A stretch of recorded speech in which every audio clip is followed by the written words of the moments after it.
Hi friends, నేను వచ్చేసా.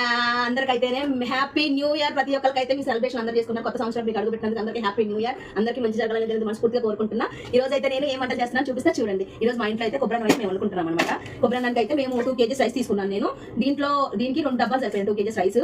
దీనికి 1.5 వాటర్ అయితే పోసేసుకోవాలి. ఇక కొబ్బరి పాలు అయితే నేను మిక్సీ పట్టేసుకొని తీసేసుకున్నాను. కొబ్బరి పాలు కూడా చూడండి. దీంట్లో అయితే 3 చెమ్ములు అయితే తీసుకున్నాను. కొబ్బరి పాలు తీసుకున్నాను. తర్వాత నెక్స్ట్ అయితే ఇగోండి బాస్మతి రైస్ అండ్ మామూలు రైస్ 2 కలిపి నేను కలిపేసుకున్నాను అనమాట. ఓకే, ఒట్టి బాస్మతి రైస్ తినబుద్ది కదా, నేను మామూలు రైస్ కూడా సోనామణి రైస్ కూడా దీంట్లో కలిపేసుకున్నాను.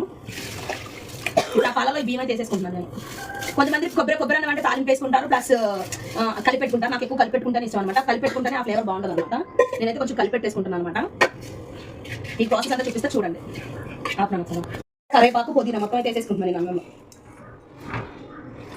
కలిపెట్టుకుంటేనే టేస్టింగ్ బాగుంటుంది అనమాట. నాకు కలిపెడితేనే ఇష్టం కాబట్టి నేను ఇట్లా ఈ రెసిపీ ఇట్లా చేస్తాను. కొంతమంది తాలింపు వేసుకుంటారు, తాలింపు వేసినా బాగుంటుంది. కానీ ఈ రోజు మా ఇంట్లో అయితే చికెన్, గోంగూర, సాంబారు, మటన్ మేము అన్నీ చేసేసుకుంటున్నాం. ఈ రోజు అయితే చిటికెట్ పసుపు అనమాట. పసుపు మీ ఆప్షన్ అనమాట. వేసుకొని లేకపోతే నేను కొంచెం కలర్ఫుల్ కనిపించింది, పిల్లలు ఎక్కువ తింటారని వేసుకున్నాను అనమాట. కొంచెం జాలి పేస్ట్ చేసుకుంటున్నాను అయితే. తర్వాత పచ్చిమిర్చి అయితే వేసుకోవాలన్నమాట. పచ్చిమిర్చి కూడా నేను మొత్తం వేసేసుకున్నాను. చూడండి, మీకు రెసిపీ అంటే కారంగా కావాలంటే కొంచెం ఎక్కువ వేసుకొని, తక్కువ కావాలి ఆ పిల్లలు తినలేదంటే తక్కువ వేసుకున్నాను అనమాట.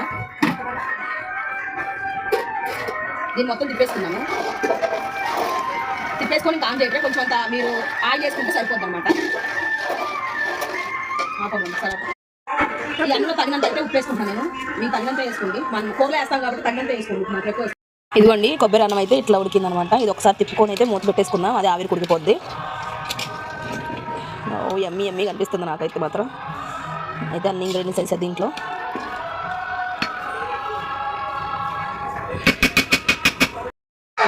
వస్తుంది దగ్గర చూపిస్తాయి. ఇదిగోండి ఇదే కొబ్బరి అన్నము. టేస్టింగ్ చేస్తా. బాగా అయితే కాలుతుంది. పప్పు అసలు నేను పట్టుకోలేకపోతున్నాను అనమాట. బాగా కాలుతుంది.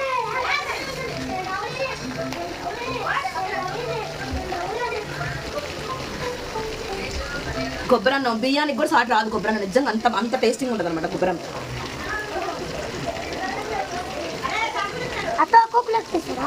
నెక్స్ట్ వీడియోలో కలుద్దాం. Bye bye.